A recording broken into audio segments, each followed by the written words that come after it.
Bonsoir à tous, heureux de vous retrouver pour cette émission mensuelle avec un nouveau thème majeur pour l'Église, les vocations sacerdotales. Certains d'entre vous se sont peut-être associés par la prière à la journée mondiale pour les vocations. C'était le dimanche 7 mai dernier. Vous aurez remarqué qu'on associe depuis de longues années les deux termes, crise et vocation sacerdotale. Je ne sais pas si c'est le meilleur moyen de soutenir le désir de devenir prêtre chez les jeunes. Pour autant, il y a une réalité pour ce qui concerne la France. Le nombre de prêtres chute, le nombre d'ordinations sacerdotales chute également, tout comme celui des séminaristes. Pour autant, qu'est-ce que cela signifie sur la situation que l'Église, en France, et plus largement d'ailleurs, a à vivre aujourd'hui? Et comment entendre cet appel du Seigneur?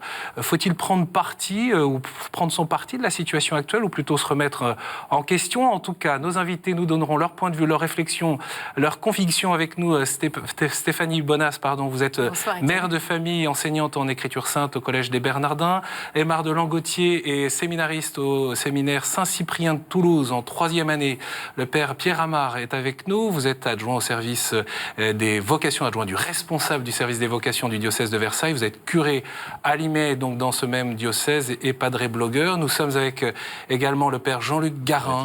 Bonsoir. Vous êtes supérieur du séminaire interdiocésain de Lille. Vous êtes également secrétaire du Conseil national des grands séminaires. Donc vous avez une vision un peu globale sur la France. Et puis avec nous, Luc Garnier, qui est diacre du diocèse de Lyon, actuellement en études, notamment au Collège des Bernardins. Et nous sommes accompagnés ce soir par Monseigneur Jean-Philippe Naud. Bonsoir, Monseigneur. Bonsoir. Merci beaucoup d'être là, tous. Monseigneur, vous êtes évêque de Digne, Riez et Sisteron depuis 2015 dans ce depuis diocèse, 2 ans exactement, au sud de la France, dans les Alpes-Maritimes. Les Alpes de Haute-Provence. Les Alpes de Haute-Provence, voilà. Monseigneur, vous avez trouvé une situation finalement assez surprenante puisque vous êtes peut-être l'un des seuls évêques en France qui n'a pas les moyens de subvenir à la formation des séminaristes parce que finalement, ils sont assez nombreux dans votre diocèse. Alors c'est une joie, hein. Nous avons la joie d'accueillir 8 séminaristes pour l'instant, pour un petit diocèse, donc c'est une vraie joie. C'est une vraie joie pour un évêque, j'en suis bien conscient, avec peu de moyens, voilà, mais c'est la réalité. Moi, ce qui m'habite profondément, c'est cette promesse de l'Écriture qui est « Je vous donnerai des pasteurs selon mon cœur ».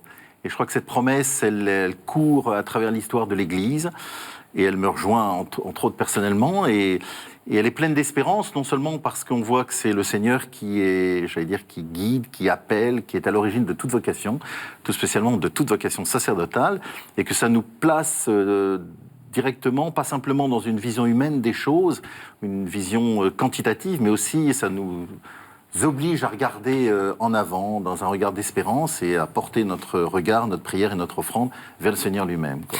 Qu'est-ce qu'il y a de crucial à parler des vocations sacerdotales? Bien sûr, je vais vous donner la parole, mais pour tous ceux qui veulent intervenir, il y a ce fameux hashtag SLBui pour poser des questions directement à Monseigneur, participer au débat avec nos différents invités, et puis pour ceux qui le préfèrent, il y a aussi un email sanslanguedebuis@ktotv.com tout au long de cette émission qui se déroule en direct. Qu'est-ce qu'il y a de crucial alors à parler des vocations sacerdotales? Qu'est-ce qu'il y a de nouveau au fond aujourd'hui? Peut-être pour commencer avec vous, Père Jean-Luc. Il n'y a pas d'église sans prêtre. Et aujourd'hui, je pense que dans beaucoup de diocèses, il y a une inquiétude qui naît parce que on voit le nombre de prêtres diminuer, peut-être spécialement dans certains grands diocèses ruraux. Dans mon travail, je rencontre un certain nombre d'évêques qui sont confrontés au manque de prêtres, qui cherchent comment avancer. On voit aussi dans les séminaires arriver des séminaristes. C'est le premier depuis 5 ans, depuis 10 ans, quelquefois même depuis 20 ans. Alors, ça pose de vraies questions. Et en même temps, je rejoins Monseigneur en disant ce qui est merveilleux, c'est pas d'abord... il y a la question du chiffre, mais surtout en cette période où un supérieur de séminaire commence à recevoir les futurs séminaristes, on est témoin de l'histoire sainte de chacun. La vocation, c'est la façon dont le Seigneur vient chercher quelqu'un et le solliciter dans son cœur pour devenir prêtre, et c'est aussi quelque chose, un enjeu important. Et puis 2 chiffres peut-être aussi pour cadrer un peu notre sujet. L'âge médian des prêtres, 75 ans. C'est-à-dire qu'il y a autant de prêtres de plus de 75 ans que de prêtres de moins de 75 ans. Ça veut dire que dans 10 ans, on est 2 fois moins de prêtres. Et puis le nombre de séminaristes en France, 842 exactement. C'est ça. Et 124 jeunes en formation en propédeutique. Donc le mot crise, je crois, est juste. Le chrétien est rempli d'espérance, monseigneur, et merci pour vos mots, mais voilà, il y a crise et c'est vrai qu'il faut pouvoir dire ce mot et hélas l'allier, l'unir avec le sujet de la vocation. Alors oui, pour la crise des vocations, bien sûr, je dirais aussi une crise de la foi plus largement qui ne se cantonne pas simplement à la question des vocations. Il y a moins de prêtres, certes, moins de séminaristes, aussi moins de fidèles, pratiquants. Et voilà, ça doit nous habiter, ça doit quelque part nous habiter le cœur et nous pousser à la mission, voilà, et nous pousser à être missionnaires, à être des disciples missionnaires tels que nous y invite le pape François actuellement, et entre autres sur cette question des vocations. Ouais. D'ailleurs, monseigneur, je voudrais vous poser une question. Est-ce qu'en France, on manque vraiment de prêtres ? Vous avez parlé, Étienne, de la crise des vocations pour les prêtres. Et est-ce qu'on manque vraiment de prêtres ? Est-ce que la question, c'est pas de revoir l'essence même du ministère du prêtre ? On est dans une société de l'activisme où il faut tout faire tout le temps, avec des curés qui ont plusieurs clochers, plusieurs paroisses. Est-ce que la question de cette crise-là ne serait pas de recentrer un peu le ministère du prêtre autour de l'enseignement, la sanctification des âmes et du gouvernement de la paroisse ? Autour de la mission, certainement. Manquer de prêtres, j'aurais tendance à dire oui, parce que non seulement les chiffres qui viennent de nous être donnés nous le disent, mais aussi, on n'a jamais assez de... J'aime bien cette formule du curé d'Ars, le prêtre qui donne Dieu aux hommes, qui donne les hommes à Dieu. Et à cette espèce de point très particulier, très mystérieux, et qui fait que il n'y a pas simplement quelque chose de visible dans la mission du prêtre. Alors certes, il y a des chiffres, il y a des nombres, et tout ça, c'est très important. Mais il y a aussi toute une part d'invisible, d'action invisible, surnaturelle, liée au salut, via l'intercession, voilà. Et que cette question, elle est tout aussi importante et tout aussi prégnante, et elle dépasse les questions statistiques, et les questions de chiffres, et les questions d'organisation, et les questions territoriales, quoi. Alors moi, je dirais oui, il manque de prêtres. Oui. Moi, je voudrais peut-être dire qu'en effet, je pense que pour avoir envie de devenir prêtre aujourd'hui, il faut vraiment avoir un brin de folie parce que c'est une vraie aventure. Et c'est d'ailleurs ce qui le rend cette vocation belle. Et le côté aventure, moi, me botte pas mal, en fait. Mais c'est vrai, je me dis, le peu de perspective, en fait, sur la manière dont je serai prêtre dans 10-15 ans, est-ce que j'aurai à courir de partout, peut faire peur. Et je me dis, voilà, pour un jeune... On pense au nombre de clochers. Hein. Voilà, c'est ça. De fait, tu vas courir. Hein. C'est bien ça ce qui m'inquiète. Et je me dis, voilà, pour un jeune qui est peut-être un peu moins optimiste et aventureux que moi, mais qui se pose la question de la vocation, comment il va y répondre sereinement sans de la part de l'Église institutionnelle, je dirais, un message clair sur, voilà, devenir prêtre, demain, c'est vivre en fraternité avec d'autres, voilà, je trouve que c'est pas évident de voir les conditions d'exercice du ministère pour demain, et ça le rend pas évident à choisir. Quand vous dites, Luc, l'Église institutionnelle, ce sont les évêques, en fait. Oui. Alors je répondrai, oui, à mon avis, il y a cette question qui est très importante. Il faut donner, accompagner, porter, aider les jeunes prêtres à avoir... vous parlez de la vie fraternelle, alors moi, personnellement, j'appartiens à une fraternité sacerdotale, donc c'est vraiment quelque chose qui est très important pour moi. Mais je pense que la clé, c'est quand même mon lien avec Jésus.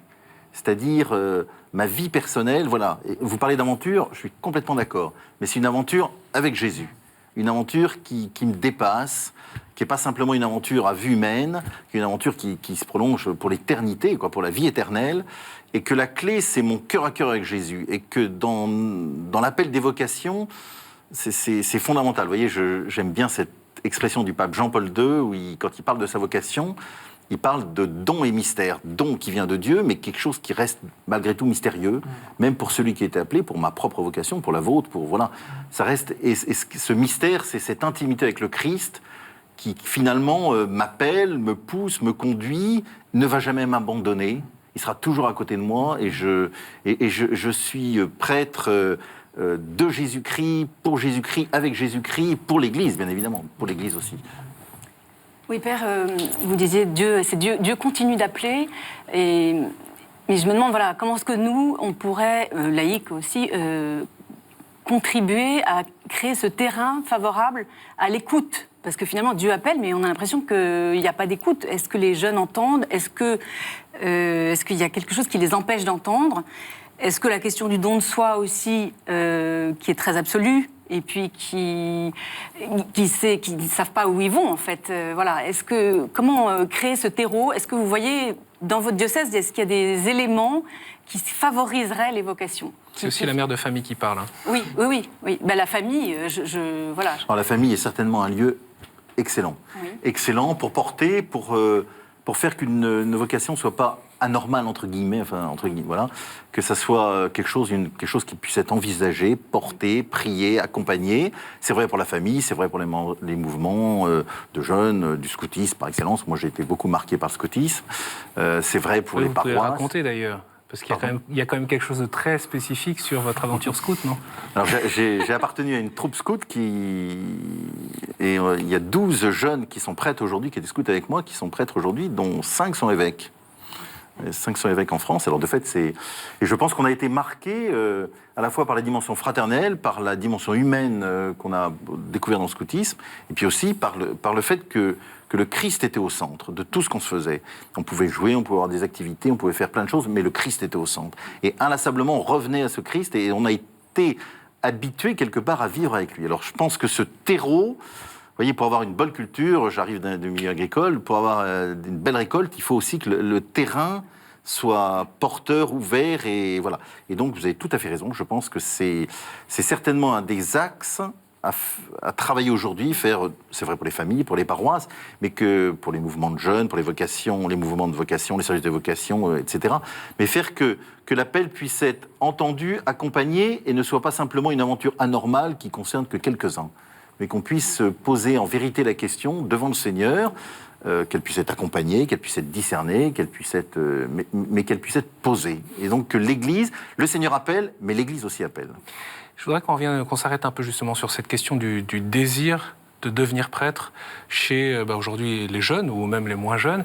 Je vous propose de retrouver Yvon Philben, qui est diacre pour les missions étrangères de Paris. Et voilà, il est en lien par connexion vidéo. Est-ce que vous êtes avec nous?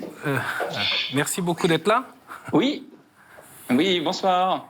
Peut-être vous pourriez nous dire quelques mots sur le cheminement de votre vocation, parce que vous n'avez pas spécifiquement grandi dans une famille où la foi était présente. Vous avez été baptisé étudiant, et pour autant aujourd'hui vous êtes diacre et en vue du sacerdoce. Voilà, donc je suis diacre en vue du sacerdoce des missions étrangères de Paris, et je suis avec des amis séminaristes pour une session dans le sud de la France, les séminaristes des missions étrangères de Paris. Voilà, on les salue. Effectivement, je n'ai pas grandi dans une... Alors on va... Oui. Alors... Pardon? Oui, allez-y, oui, on vous écoute. Vous m'entendez? Oui, on vous entend, allez-y. Voilà. Alors, je suis né dans une famille non croyante, et la petite réflexion que j'avais sur la vocation, elle est dans mon expérience. J'ai été baptisé effectivement quand j'étais adulte, en 2008, quand je travaillais à Paris. Et puis, mais en même temps, si mes parents ne m'ont pas transmis la foi, ils m'ont transmis quelque chose de très important pour moi qui m'a aidé à répondre à l'appel du Seigneur. C'est en fait un certain refus du matérialisme, un certain amour de la culture, une certaine distance vis-à-vis des valeurs de l'argent, de la réussite sociale, de la société de consommation, etc. Et alors, depuis que je suis entré dans l'Église catholique, voilà, je fréquente un peu beaucoup plus les milieux catholiques, et je me rends compte d'une certaine différence avec mon milieu d'origine, où j'ai l'impression que ces valeurs de la réussite sociale, de la recherche, voilà, de la réussite, sont beaucoup plus prisées, ou en tout cas que dans mon milieu, avec beaucoup de jeunes qui vont dans des filières commerciales, d'ingénieurs, beaucoup plus que dans des milieux qui sont dans des métiers qui sont liés à la culture ou bien à l'enseignement. Alors je me dis peut-être que c'est une des choses qui n'aide pas à répondre à et son sens m'a aidé à répondre. Alors peut-être que il y a aussi, alors puisqu'on est dans une émission qui s'appelle Sans langue de buis, je me permets de poser cette question, de soumettre cette réflexion, que peut-être on a aussi dans les milieux catholiques à remettre en cause sur les aspirations qu'on donne aux jeunes. Voilà, c'est ça ma réflexion sur mon parcours et sur la réponse à l'appel, puisque moi, ce qui m'a été transmis par ma famille m'a aidé à répondre à l'appel. Monseigneur, merci beaucoup Yvon, et on salue tous les séminaristes qui sont donc à l'ORIS, les séminaristes des missions étrangères de Paris. Monseigneur. Alors, je suis tout à fait d'accord avec lui. C'est-à-dire, je pense que de fait, il me semble que un désir d'engagement profond et donc un désir de donner un sens à sa vie et donner quelque chose qui dépasse le milieu matériel, environnemental ou la réussite sociale ou le regard des autres, aide certainement à entendre l'appel du Seigneur. Mais il n'y a pas de crise, me semble-t-il, du côté du Seigneur. C'est-à-dire le Seigneur continue à appeler, quoi. La crise, elle est plutôt de notre côté, voilà, du milieu tel que cela vient d'être dit. Voilà, c'est une raison, il y en aurait certainement d'autres aussi. Hein. Crise de l'appel. Non, vous dites pas de crise de l'appel, crise de la réponse. Crise de la réponse. Ouais. Crise de l'engagement aussi, peut-être. Ouais. De façon générale, même s'il y a des vraies générosités, mais un engagement dans la durée, de la fidélité, dans le temps qui dure.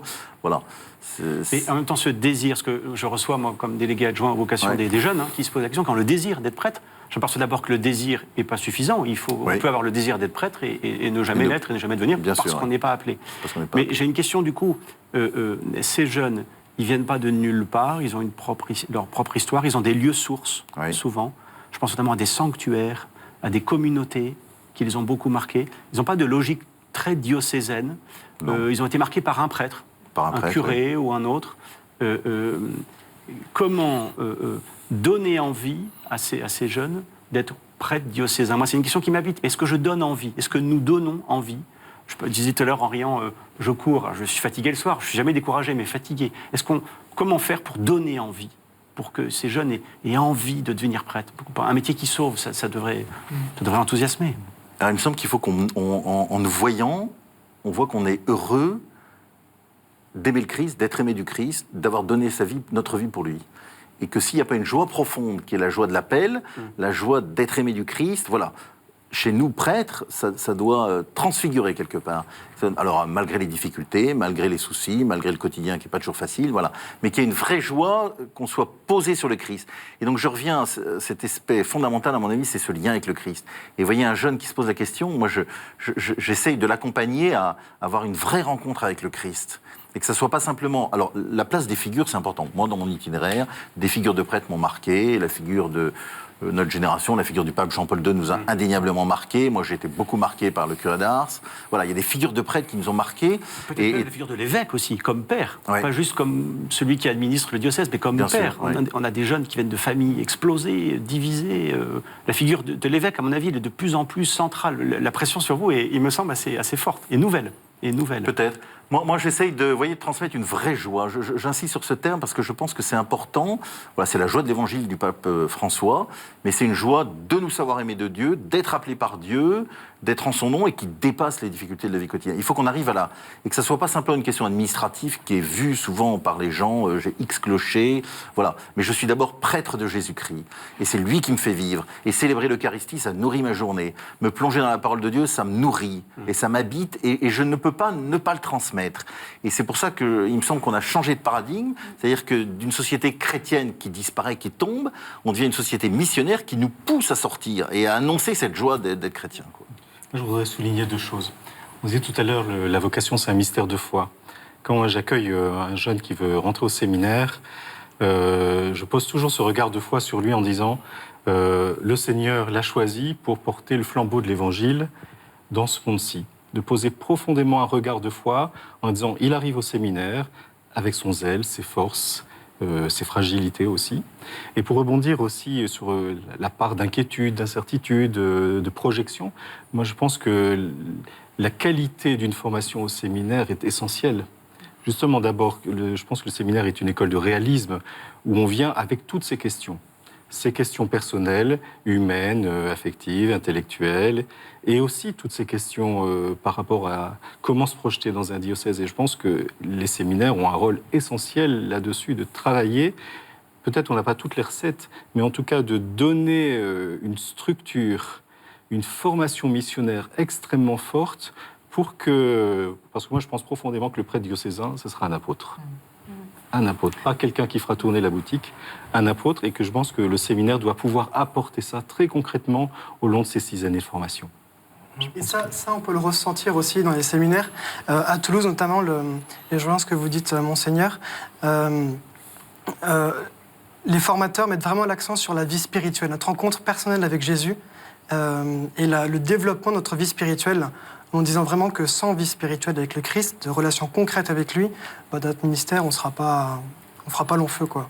Puis comme prêtre, on est appelé à être configuré au Christ. C'est-à-dire, il y a un lien très particulier qui est à la fois personnel, qui est mystérieux. Je reviens sur les 2 mots du pape, la don et mystère. Je pense qu'il y a quelque chose de mystérieux qui nous est propre. C'est une amitié avec Jésus. Comme toute amitié, elle a sa part de mystère et elle est propre. Voilà, elle est propre à chacun. Voilà. Et je pense que cette joie profonde de se savoir aimer, d'être envoyé au nom du Christ, voilà, indépendamment des structures. Je ne dis pas que les structures ne sont pas importantes, mais les structures, on peut les changer, on peut les modifier, voilà, on peut les faire évoluer.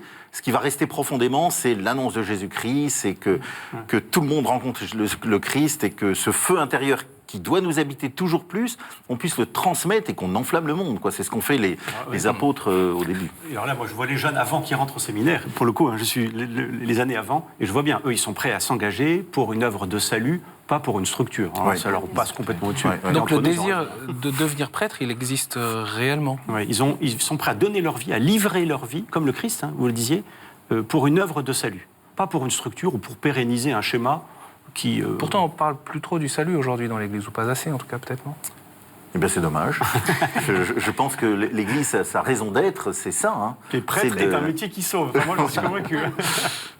Oui, moi je voudrais rebondir sur ce que vous disiez parce que j'ai été témoin, ça fait 20 ans que je suis avec des séminaristes comme élève en théologie et effectivement j'ai vu les fruits, je vois les fruits du travail de l'Église, notamment au diocèse de Paris par exemple, Monseigneur Lustiger, mais j'ai un fils aussi à Saint-Martin, sur cette formation qui est très équilibrée, humaine, spirituelle et intellectuelle, où on forme l'homme et le prêtre en même temps, voilà, et pastorale bien sûr. Et puis, cette joie, parce que je les ai côtoyés, j'ai vu leur joie de près et leur fraternité. Ça m'a beaucoup frappée. Et je sais que mon fils est allé à Lourdes avec tous les séminaristes de France.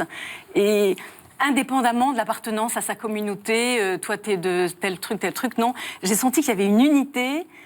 Et je pense que ça a été créé par cet effort collectif des évêques qui se sont dit, on va prendre le taureau par les cornes, on va former nos futurs pasteurs. On va voyez comme ils s'aiment, c'est ce qu'on disait en regardant les premières communautés chrétiennes. Exactement. Et l'amour est missionnaire, l'unité est missionnaire, hein, l'unité de l'Église est missionnaire. Et je crois que là, on est en train de dépasser les clivages justement un peu, voilà. Il n'y a plus de guerre entre séminaires, comme il y a pu y avoir, le terme évidemment exagéré, je dois faire Jean-Luc vous faire réagir, mais... Oui, j'atteste au CNGS, on est 17 membres, il y a 31 supérieurs de séminaires en France, on se voit régulièrement. J'atteste qu'il y a une vraie fraternité. Et c'est vrai que quand on a préparé le pèlerinage à Lourdes, c'était très frappant. Quels que soient les séminaires, on n'a pas mis très longtemps à se mettre d'accord sur le fond. Et ça, je pense que c'est un signe des temps où il y a, comme on l'a dit, une fraternité et qui permet de dépasser les clivages. Ça n'a pas toujours été le cas. Ça n'a pas toujours été le cas, oui. D'autant plus que le monde dans lequel on vit est dur. Oui. C'est un monde dur et qui nous est hostile en partie sur plein de questions. Et que je pense que c'est une joie et c'est bien que les séminaristes et les futurs prêtres aient une vraie fraternité entre eux, quoi. Voilà. Du côté de Twitter, il y a quelques réactions sur le hashtag SLBui. Le Père Laurent qui dit, qui confie, lui, de son point de vue aussi, je ne crois pas qu'il y ait une crise de vocation, car Dieu appelle toujours, mais c'est une crise de la réponse à son appel, ce qu'on a évoqué tout à l'heure. Il y a une autre question d'Honorine qui dit, pourquoi y a-t-il si peu de femmes associées à la formation des séminaristes et aussi au discernement, puisqu'on parle de la pastorale des vocations ? Alors l'accompagnement, c'est une vraie question pour l'Église aujourd'hui. Je pense qu'en plus, le pape actuel nous pousse à développer cette question. Et donc, tant mieux, c'est la grâce des pères jésuites, c'est la grâce du pape actuel. Et dans l'accompagnement, bien sûr, les femmes ont toute leur place. Et oui, mais c'est sûrement une vraie question. Oui. Peut-être à poser aux... Oui, moi, ce qui m'a beaucoup apporté, c'est le contact en tant que séminariste, et j'imagine après comme prêtre, avec des familles Donc, et avec des couples notamment. Donc j'ai eu des sessions au séminaire de formation affective fait par des couples. Et puis j'ai trouvé que c'était important pour l'équilibre du prêtre, ce lien avec les couples à garder précieusement, quoi. Et donc du coup encouragé aussi par le séminaire. Et c'est important réciproquement pour les familles d'avoir des séminaristes qui viennent et des enfants, des jeunes qui voient des séminaristes heureux. Quoi. Ou des prêtres. Ou des prêtres, bien sûr. Et dans beaucoup de séminaires, il y a des professeurs femmes maintenant. Oui, tout à fait. Et je peux dire aussi, il y a 3 séminaires en France où il y a des familles qui logent dans le séminaire. Voilà. Et donc il y a comme ça un contact plus étroit. La formation pastorale, qui est un des éléments clés de la formation des futurs prêtres, intègre toute la réalité pastorale, évidemment, telle qu'elle est dans nos paroisses. Et pour pas qu'on semble être dans une bulle, est-ce que ce désir de devenir prêtre, il pourrait s'éteindre? Est-ce que cette réponse à l'appel du Seigneur, il pourrait être à ce point ténu qu'au fond, les courbes continuent comme celles d'aujourd'hui? Moi, je crois pas. Quand on fait l'histoire de l'Église, c'est très consolant. Il n'y a pas très longtemps, je lisais les rapports de saint François de Sales quand il faisait ses visites pastorales dans son diocèse. L'établi du clergé, c'était autre chose. Une petite anecdote, il a dû réapprendre la formule de consécration à l'Eucharistie parce que le prêtre consacrait l'Eucharistie avec les paroles de l'absolution. Donc voilà une petite image du clergé au XVIIe siècle. Donc, je pense il faut bien regarder dans l'histoire de l'Église, il y a eu différentes façons d'exercer le ministère de prêtre. Aujourd'hui, je pense qu'il y a un modèle qui s'éteint, il y a un autre modèle qui va arriver, je pense, beaucoup plus communautaire, beaucoup plus fraternel, beaucoup plus évangélisateur aussi. Et donc, pour moi, non, au contraire, il y a un vrai zèle missionnaire et une vraie fraternité aujourd'hui chez les jeunes générations de séminaristes qu'on ne trouvait pas avant. Et je pense que ça, c'est des points forts. Puis on s'appuie sur la promesse du Seigneur, je vous donnerai des pasteurs selon mon cœur. C'est-à-dire que l'appel du Seigneur, c'est le Seigneur appelle, c'est sûr. Il y a une autre phrase, la moisson est abondante, mais les ouvriers peu nombreux. Oui. C'est une invitation à prier, à offrir. Alors, j'ai une question, on parlait de vie fraternelle, l'émission s'appelle Sans langue de buis, j'ose introduire, puis ayant appris maintenant là, que votre fils est à la communauté Saint-Martin, j'ai une question là-dessus, sur ce désir profond, sincère, d'une vie fraternelle ressourçante, aidante, d'une table ouverte, de lieux fraternels où les prêtres peuvent partager, vivre ensemble, avec cette vie fraternelle qui régule et qui stimule. On voit bien, à la communauté Saint-Martin notamment, et si votre fils y est entré, c'est certainement pas un hasard, comment expliquez-vous que des lieux... moi, ça me pose question, hein, comme prêtre diocésain. Moi, je suis dans un diocèse où il y a un séminaire, mais ce n'est pas le cas de tous les diocèses. Comment se fait-il que, y compris même des jeunes gens de mon diocèse, entrent à la communauté Saint-Martin, ou dans des lieux justement où la vie fraternelle est forte, y compris parfois même dans des lieux où on célèbre la forme extraordinaire des communautés traditionnelles, comme on dit? Alors moi, je suis tout à fait pour, puisque je suis rentré dans une fraternité qui s'appelle la Société Jean-Marie Vianney, où justement l'idée, c'était de porter ensemble la mission, donc de vivre entre frères, un petit peu comme la communauté Saint-Martin, c'est-à-dire de porter ensemble la mission. C'est-à-dire à la fois de partager, de s'aider à grandir dans l'intimité avec le Seigneur, parce que la vie fraternelle, ça rabote, de prier ensemble et de témoigner ensemble, de la joie d'être frère et de témoigner. Alors moi, personnellement, je pense que pour ma vie personnelle de prêtre, ça a été très important. Et vous voyez, une des difficultés étant évêque, c'est que j'ai du mal à vivre ça aujourd'hui. Donc non seulement je le comprends très bien pour les jeunes qui rentrent, et à mon avis, dans un monde qui est difficile aujourd'hui, je pense, il me semble que c'est une des réponses. Et je me réjouis qu'il y ait la communauté Saint-Martin, qu'il y ait l'Emmanuel, qu'il y ait la Société Jean-Marie Vianney, qu'il y ait différentes possibilités. Voilà, ça ne veut pas dire que tout le monde doit porter ce souci, mais je me réjouis que certains y trouvent quelque chose qui les aide à répondre pleinement à l'invitation du Seigneur. Ça veut dire que du coup, les jeunes qui se posent la question, ils ont entre guillemets un libre choix de frapper à la porte qui semble leur convenir? Alors aujourd'hui, on l'a abordé tout à l'heure. Je pense que ça va réagir de mon côté droit. Mais... Il semble qu'il y a un benchmarking, on dit. On l'a abordé tout à l'heure. Je crois que la question des diocèses dans la tête des jeunes qui se présentent ou qui portent l'idée est pas forcément telle que nous, j'allais dire, dans la structure Église, on l'envisage, et que les jeunes aujourd'hui bougent beaucoup pour leurs études, pour plein de choses, ont l'habitude même de choisir leur lieu de formation, voilà. Et que cette question, elle est très prégnante, et que nous, on a une structure diocésaine ou territoriale encore très importante. Enfin, moi, personnellement, ça me pose aucun problème que les jeunes se posent cette question et que moi, ce qui m'importe comme évêque, c'est d'essayer de les aider à répondre à l'appel du Seigneur.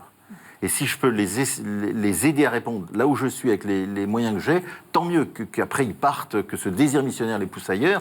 Voilà, on travaille pour le salut du monde, pour la gloire de Dieu, et pas simplement pour mon territoire, entre guillemets. Ça, vous dites ça parce que vous êtes dans les premières années d'épiscopat. Peut-être que si la période est un peu plus longue et que vous voyez les gars partir partout ailleurs... Et pour votre diocèse... partir et puis aussi peut-être arriver chez moi. Voilà, mais il me semble que notre place, même comme pasteur, c'est d'aider le jeune à accueillir cet appel du Seigneur et d'y répondre de tout son cœur, Voilà. De fait, on sent que c'est un vrai souci dans la formation au séminaire, la vie fraternelle et la vie, une sorte de vie commune. Mais dans les diocèses, on parlait de structure, on ne trouve pas forcément ces structures où on puisse vivre en vie fraternelle et puis on n'est pas tous faits pour vivre en Il ne faut pas hésiter à les communautaire, demander, je pense. commune. Il ne faut pas hésiter à aller demander à votre évêque ou je ne sais pas. Moi, voilà, je porte et je me réjouis quand des prêtres proposent de vivre ensemble, quoi. Parce que là, on bouleverse aussi l'essence même du prêtre diocésain. On dit souvent le prêtre diocésain, il est là pour vivre tout seul, sinon tu vas à l'Emmanuel à Saint-Martin. On bouleverse un peu les codes. À mon avis, c'est une image qui est pas très juste. Le prêtre diocésain, c'est pas forcément celui qui vit seul. C'est une image peut-être qui est présente dans notre histoire ou dans notre voilà, mais c'est pas d'abord ça. Hein. Le prêtre, c'est celui qui donne Dieu aux hommes, qui donne les hommes à Dieu, qui soit et voilà. Et si le fait de vivre à plusieurs l'aide, tant mieux. Il y a un autre désir que j'ai cru discerner, en plus de la vie fraternelle forte, qui rabote, comme vous disiez. Il y a un autre désir, c'est celui d'une liturgie ressourçante, sacrale un peu, qui n'est pas toujours possible dans des petites assemblées dominicales ou de la messe anticipée du samedi soir. On sent qu'il y a un grand désir aussi chez ces jeunes qui viennent... Ça acquiesce du côté de chez voilà, d'avoir des assemblées qui... Une belle liturgie. Exactement. Et du coup, voilà, parfois en paroisse, c'est très pauvre. Et du coup, là, on sent aussi un appel vers les sanctuaires, des lieux ressourçants, vous voyez, quitte à faire des kilomètres en plus pour avoir de quoi boire et de quoi manger, spirituellement parlant. Alors c'est certainement quelque chose qui habite les jeunes aujourd'hui, et pas simplement les séminaristes. Hein. Le fait d'avoir une vie spirituelle, une belle liturgie, quelque chose qui les nourrisse, avec des silences dans la liturgie, voilà, qui n'est pas complètement... Qui permet l'intimité avec le Seigneur, eh bien, voilà, je pense que c'est aussi un signe des temps qui doit nous aider à prendre cet aspect, à l'intégrer et essayer de l'accompagner, de le mettre en œuvre. Vous parliez de la forme extraordinaire, c'est vrai aussi. Il y a beaucoup de jeunes qui rentrent dans les séminaires ou qui se posent la question de la vocation, qui arrivent d'une formation dans la forme extraordinaire. Eh bien, voilà, je pense qu'il faut, nous les évêques et nous l'Église, il faut qu'on intègre cette question et qu'on la mette en œuvre du mieux qu'on peut. Voilà. Comment faire que nos communautés paroissiales aient une vraie liturgie priante, évangélisatrice. La liturgie, c'est éminemment évangélisateur. Et sur les sanctuaires, parce que j'ai lu votre interview dans l'hebdomadaire Famille chrétienne, vous étiez 5 évêques, et Monseigneur Camiade disait combien les séminaristes son diocèse étaient aimantés par Rocamadour. Est-ce que vous ne croyez pas qu'il y a aussi des lieux comme ça en France où les gens J'étais vont longtemps converger à Ars. Voilà, la liturgie, non seulement la figure du Saint-Curé, qui, à mon avis, est extraordinaire, je ne suis peut-être pas très objectif, mais aussi, voilà, dans tout le déploiement liturgique qu'on faisait, on essayait justement d'amener les gens vers Dieu. C'est-à-dire, je pense que la liturgie, voilà, quelle que soit non seulement la beauté de la liturgie, non seulement mais ultimement, comme disait le pape Benoît XVI, c'est pour nous mettre devant Dieu et faire qu'on ouvre notre cœur à Dieu et que Dieu puisse y déverser ses grâces, quoi. Le curé d'Ars, le Saint Curé d'Ars, c'est le saint patron de tous les curés du monde. Hein, donc, exactement. Alors, on a parlé de la communauté Saint-Martin, justement. Je rappelle qu'on peut réagir sur les réseaux sociaux et on est avec don Louis-Hervé Guigny, qui est responsable de la formation au séminaire justement de la communauté Saint-Martin. Alors, Monseigneur Renaud l'a dit tout à l'heure, il faut que tout le monde contribue à la floraison de vocations sacerdotales en France. On sait que vous avez fait l'objet aussi de nombreuses critiques, peut-être aussi parfois des jalousies, non, du fait du nombre de candidats au sacerdoce chez vous. Comment vous regardez ça aujourd'hui, vous, la pastorale des vocations, pas seulement du point de vue de la communauté Saint-Martin, mais plus largement, évidemment, pour à l'échelle de l'Église? Bonsoir. J'ai bien aimé ce que disait Monseigneur Renaud sur l'identité sacerdotale. C'est vrai qu'on voit un certain nombre de séminaristes ou de jeunes qui se posent la question. Avoir peur de se projeter, avoir peur d'aller vers quelque chose qu'ils ne maîtrisent pas. Je dis souvent aux évêques, quand ils passent, ou aux prêtres, que sur les séminaristes de la communauté Saint-Martin, il y en a au moins 2/3 qui, selon ce qu'ils disent, ne seraient pas séminaristes s'ils n'avaient pas rencontré la communauté. Donc, ce qui ne veut pas dire que la communauté est là pour remplacer ni les diocèses, ni les prêtres diocésains, mais une communauté de service. Parce que dans un certain nombre de diocèses aujourd'hui, là où il n'y a plus de séminaristes, un jeune qui se pose la question, il ne se voit pas, en tout cas aujourd'hui, être le seul séminariste, le seul jeune prêtre. Alors que si il rentre dans une aventure, parce que la communauté Saint-Martin est une communauté de service, des prêtres menant la vie commune au service des diocèses, de France et du monde d'ailleurs, c'est le moyen, la médiation qui va leur permettre de servir l'Église. Alors j'aime bien dire que c'est vrai qu'on parle beaucoup de notion de prêtre diocésain. Nous sommes, c'est dans nos statuts, des prêtres diocésains aussi. Donc ça peut paraître très surprenant, mais au service des diocèses.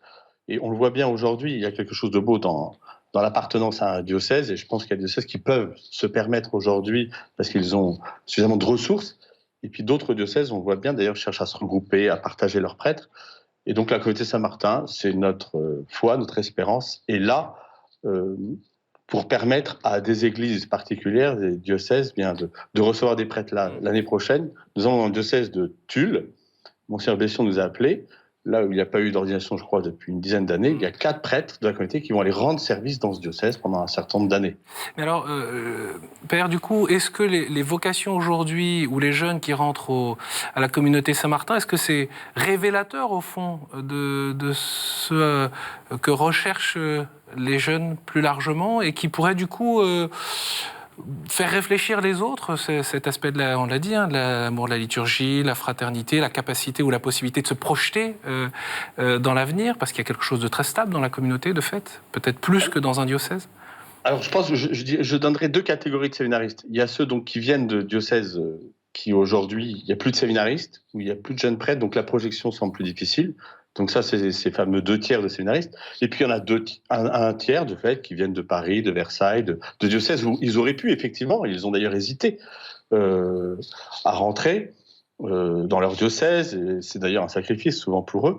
Mais je vois que ce qui les a attirés, en tout cas, qui les a fait prendre ce choix, c'est dans la spécificité de la vie commune.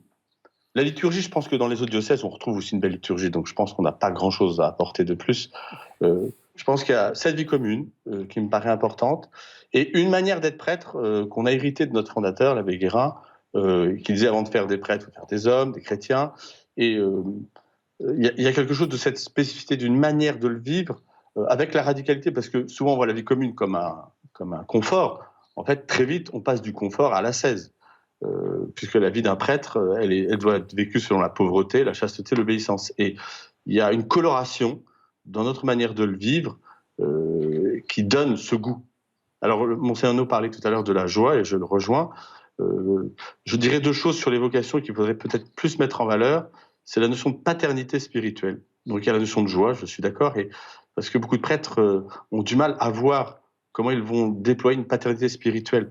Souvent, ils ont peur de devenir des aumôniers. Alors, j'ai rien sur la catégorie de l'aumônier, mais alors que je pense qu'un jeune aujourd'hui, qui veut donner sa vie, il doit aussi pouvoir s'épanouir humainement, et la notion de paternité spirituelle, d'aventure, de quelque chose qui puisse être grand. Parce que, alors, il y a les catégories spirituelles profondes, et là je rejoins ce qui a été dit tout à l'heure, et j'insisterai sur cette notion d'aventure.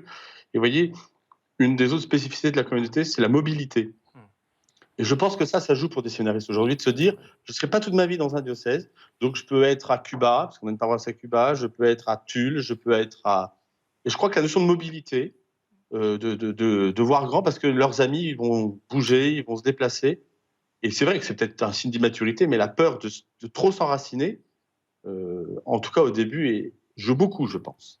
Beaucoup plus qu'après. Merci beaucoup pour votre participation dans Louis Hervé Guigny, depuis le séminaire de la communauté Saint-Martin. Merci infiniment, Monseigneur No. Alors je réagirai sur 2 points. Le premier, c'est celui de la paternité. Je suis complètement d'accord.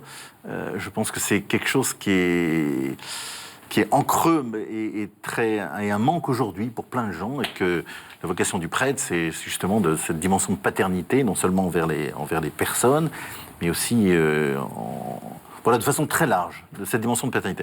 Et le deuxième aspect, c'est un aspect qu'on n'a peut-être pas assez souligné dans les communautés, quelles qu'elles soient, je pense à celle à laquelle j'appartenais, c'est le fait de prier ensemble. Et je pense que voilà, dans notre prière, c'est à la fois consolant de pouvoir prier ensemble, c'est réconfortant, on se garde, mais on prie aussi ensemble. Et ça dilate le cœur et c'est un très beau témoignage pour les gens. Et ça, c'est un vrai défi dans les séminaires. Les Français, on est très pudiques, surtout entre hommes, de montrer ses sentiments et de prier ensemble. C'est un combat, je pense, au séminaire de Toulouse, qu'on puisse prier en communauté et de façon quotidienne, pas une fois par mois. Voilà, quand j'étais curé de paroisse, on était 3 prêtres. Ce qui touchait les paroissiens, c'est de nous voir tous les 3. On avait une petite chapelle de l'adoration. C'est de nous voir prier ensemble. Et ça touchait beaucoup plus que tous les discours, quoi. Je pense, en même temps que, je le vois au séminaire chez moi, il y a quand même un certain nombre d'entre eux qui ont véritablement choisi leur diocèse. Même si c'est un séminariste depuis 20 ans, même si c'est 2 dans un presbytérium, ils ne seront que 12 prêtres, il y a un certain nombre de jeunes qui choisissent profondément leur diocèse, qui font alliance aussi avec ce peuple, et ça a du sens pour eux, quel que soit le nombre. Ils redécouvrent la dimension aussi de prêtre comme véritablement collaborateur de l'évêque, parce que forcément... Et puis frère, et puis issu d'une tradition, d'une histoire, d'un lieu, oui, bien sûr. Oui. Voilà. Et c'est pas pour opposer. Bien sûr, et les deux existent, oui. Voilà. Oui, oui. Et pour moi, la clé, elle est vraiment du côté de la dimension missionnaire. Alors, moi, je pense que dans les diocèses, et surtout dans les diocèses ruraux, il faudra changer un peu les choses. On voit un certain nombre de fraternités missionnaires apparaître dans un certain nombre de diocèses. Moi, personnellement, je pense aussi qu'il faudra aussi une plus grande ouverture, un plus grand échange entre diocèses. Pour une dimension de partage, de solidarité. Et je pense même que ça peut être un ressourçant. Et pour moi, la question, elle est vraiment du côté du zèle missionnaire. On a vu dans les siècles derniers des gars qui avaient le feu au cœur pour partir au bout du monde, pour aller annoncer le Christ. Quelquefois, le bout du monde, c'est le bout du diocèse. C'est chez nous. Et on voit ça chez nos jeunes. En écoutant don Louis Hervé, je me posais la question au fond, parce que c'est vrai que, vous le disiez tout à l'heure, Père Jean-Luc, que les relations n'ont pas toujours été simples entre les différents lieux de formation, et en même temps, vous expliquiez qu'aujourd'hui c'était plus apaisé. Pour autant, quand on est jeune et qu'on se pose la question, quels sont du coup les critères ?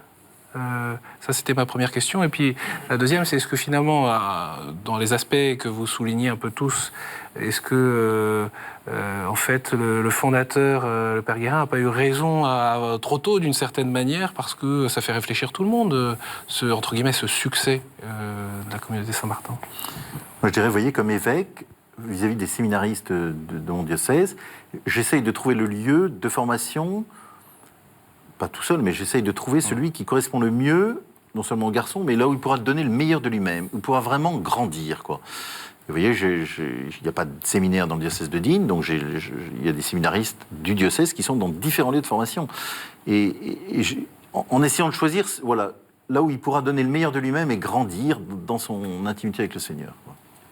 Je pense aussi, je vois par exemple, même si par exemple à Lille, on est un séminaire, une toute petite communauté, ces séminaristes sont en train de tisser une fraternité qui va durer toute leur vie. Oui. Elle sera plus seulement à l'échelle du diocèse, mais à l'échelle d'une grande région. Mais cette dimension d'une vie fraternelle, qui sera peut-être pas communautaire, mais il y a vraiment possibilité de la vivre. Et je crois que par le biais des séminaires, elle peut... Et quels moyens concrets ils auront pour la vivre après ?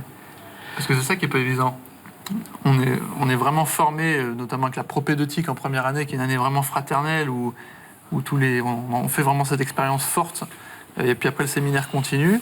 Mais on voit nos aînés qui, avec ce désir, au fur et à mesure des années aussi, se retrouvent curés de paroisse.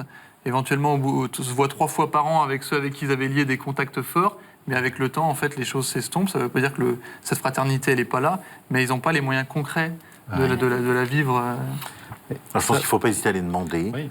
C'est-à-dire à demander à... Voilà, enfin, pour moi, il y a une vraie question si des prêtres viennent me voir en disant on veut vivre ensemble pour partager, pour témoigner, pour nous garder, pour vivre ensemble la joie. Voilà, enfin, je pense ça veut dire que vous seriez prêt, par exemple, à rassembler plusieurs prêtres, quitte à ce que certains territoires, d'une certaine manière, soient plus couverts. Quitte à ce qu'ils fassent... Ce qui est très dur à entendre pour les fidèles, parfois. Voilà, mais je pense que c'est important. d'autant plus que le monde dans lequel on vit aujourd'hui est difficile, il faut bien l'entendre. Parce que beaucoup veulent la messe pas très loin de chez eux, quoi. Ben oui, mais voilà, on fait des kilomètres parfois pour faire d'autres choses, pour rencontrer le Seigneur. C'est peut-être important aussi d'essayer de faire... Et puis, il y a des groupes autour de la parole de Dieu qui peuvent se mettre en place. Voilà. Alors, pour moi, c'est quand même une priorité. Ce souci que les prêtres puissent non seulement être heureux, vivre heureux, mais il y a une vraie fécondité dans leur... Je peux témoigner que j'ai toujours dit à mon évêque que je ne voulais pas être seul, que je voulais vivre dans une maison où il y a un prêtre, sinon plus. 3, c'est l'idéal, parce que 2, c'est la vie conjugale, 3, c'est la vie fraternelle. Et mon évêque, mon évêque a toujours tenu compte de cette demande, et je n'ai jamais été seul au presbytère, c'est fondamental. Donc je crois qu'il faut demander. Sur la messe à côté, c'est vrai que l'Église aujourd'hui doit réfléchir, c'est qu'on ne peut pas faire ce que ni la Poste, ni la gendarmerie, ni l'éducation nationale ne font aujourd'hui. C'est pas tout ça. Oui. Non, mais ça n'a rien de semblable. Il y a des lieux qu'on doit, à mon avis, abandonner. Mais c'est peut-être un autre sujet. Abandonner, c'est pas forcément. Il peut y avoir d'autres formes de culte que l'Eucharistie. Voilà, des groupes autour de la parole de Dieu, par exemple. Moi, dans mon diocèse, il y a des paroisses, enfin des églises, ça me touche beaucoup, qui récitent, où la communauté récite le chapelet toutes les semaines dans l'église, et ils se réunissent, et ça crée une vraie fraternité dans le village. Il y a quelque chose de très évangélisateur. Toute la commune, ils ont nettoyé l'église. Enfin, à partir de cette récitation du chapelet, plein de choses se sont construites. Voilà, et c'est ça aussi l'évangélisation. C'est ça, Monseigneur. On entend beaucoup parler, moi je suis au séminaire depuis 5 ans, on entend beaucoup parler de la nouvelle évangélisation et de fait de faire des fraternités de prêtres. Et concrètement, est-ce que c'est une vision globale, nationale en France? Est-ce que tous les évêques sont d'accord sur ça? Et puis, concrètement, est-ce qu'on va y arriver un jour?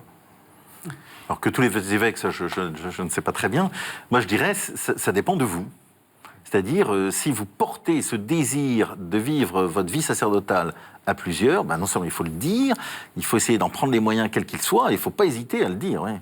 Et à essayer de le mettre en œuvre. Ouais. Donc ça dépend tout autant, à mon avis, de vous que de nous.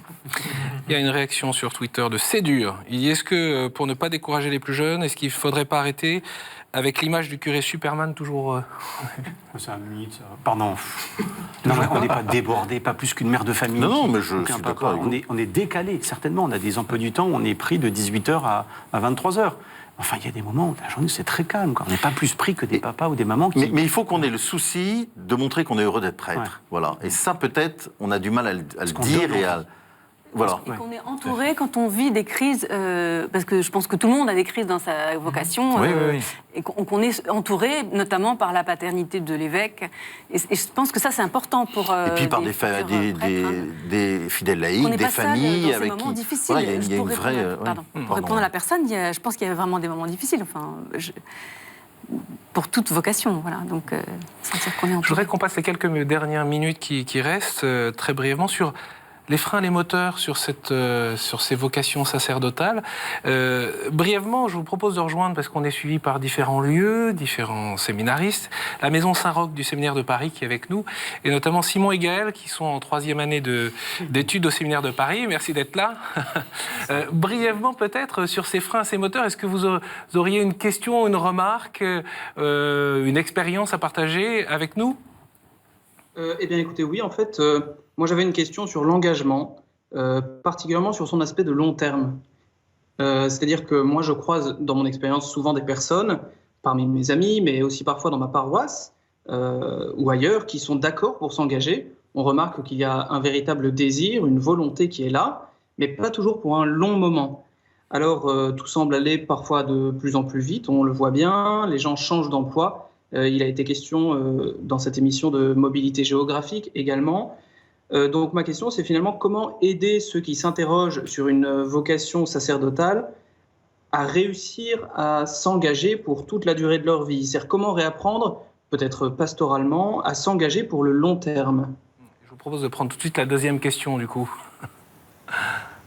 Alors, en ce qui concerne la deuxième question, en fait, c'était simplement pour revenir sur un document récent du pape, une ratio sur la formation des séminaristes, qui insiste sur la nécessité cette année de propédeutique, dont on a parlé aussi, fondation spirituelle avant le séminaire. Et je me demandais comment faire cohabiter l'allongement de la formation avec l'urgence d'une situation qu'on qualifie parfois de pénurie. Alors, je commence par la deuxième question. La deuxième question, je suis tout à fait favorable aux années propédeutiques. Je pense que dans le contexte actuel, une année d'enracinement spirituel, c'est-à-dire de quitter un monde bruyant qui court, de quitter avec ses critères et ses repères qui ne sont pas mauvais en soi, mais de se mettre à l'écart pour se plonger dans cet appel du Seigneur, dans ce cœur à cœur avec le Seigneur, c'est ô combien important à partir de la parole de Dieu, à partir de la découverte de l'Église, de l'amour de l'Église, voilà. Enfin, je pense que c'est fondamental, j'en ai fait l'expérience personnellement, j'ai eu la chance de faire une année de propédeutique quand j'étais jeune, et ça m'a beaucoup marqué, et je suis complètement d'accord avec le Saint-Père et la ratio. Pour la première question sur l'engagement, alors j'entends tout à fait, on est dans un monde qui zappe, qui passe très vite, la question de l'engagement est une vraie question. Moi, il me semble qu'au début, la clé, c'est mon cœur à cœur avec le Christ. C'est-à-dire, je donne ma vie au Christ, et c'est cette amitié au Christ qui, au-delà des différents engagements pastoraux que je vais avoir et qui vont changer tout au long de ma vie sacerdotale, je vais passer toute ma vie à faire ça. Et puis si je m'aperçois que c'est trop long, et ben mon évêque, je peux aller le voir et lui dire je pressens un appel pour autre chose. Et voilà, il y a un vrai dialogue qui se... Mais autre la chose, clé, c'est-à-dire une autre mission, une autre mission, voilà, une autre mission. paroisse, Oui, pardon, une autre mission. Non, pardon, une autre mission, pas de problème pour parler. Mais le fond, c'est mon enracinement avec le Christ et mon cœur à cœur, et ce lien très fort qui doit grandir, pas simplement pendant la vie du séminaire, mais pendant toute ma vie de prêtre, jusqu'à la vie éternelle. Je suis prêtre pour l'éternité, et c'est ma joie. Il y a une question de René par email qui nous est arrivée. Au fond, on est toujours heureux à chaque veillée pascale d'accueillir des nouveaux chrétiens, mais est-ce qu'on pense aussi à l'après-vente, dit-il, c'est-à-dire à la célébration des sacrements et du coup à la nécessité pour que l'Église vive de prêtres?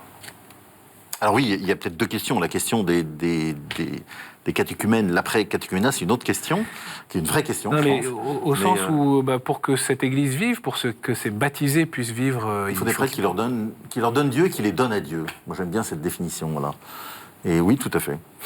Pour conclure cette émission, je vous propose de vous donner la parole, chacun tour à tour, sur les freins, les moteurs. Choisissez un frein, un moteur, une question à Monseigneur Arnaud. Stéphanie, allez-y.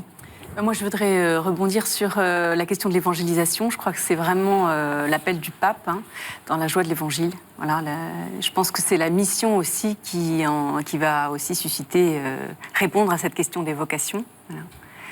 Voilà, donc comment la mission, après, il y a tout le comment qui est pas simple, parce qu'on doit repartir. Témoigner de cette joie de connaître le Christ qui m'habite, et je ne peux pas garder cette joie pour moi, c'est le moteur de l'humanité. Malheur à moi si je n'évangélise pas, dit saint Paul, c'est ce feu intérieur, quoi.